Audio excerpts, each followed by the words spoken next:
July 22. കൊളോക്കിലെ ദൈവമാതാവ്. 1413 ബേസിലൊന്നാമൻ ഭരിച്ചിരുന്ന കാലത്ത് റഷ്യയിലെ കൊളോക്കിനടുത്ത് മാതാവ് പ്രത്യക്ഷപ്പെട്ടു.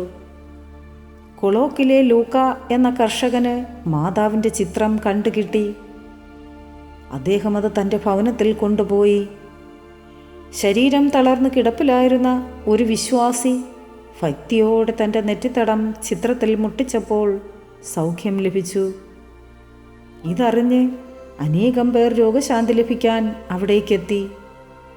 ഈ ചിത്രം പിന്നീട് മൊഷൈസ്കിലേക്കും അവിടെ നിന്ന് മോസ്കോയിലേക്കും കൊണ്ടുപോയി.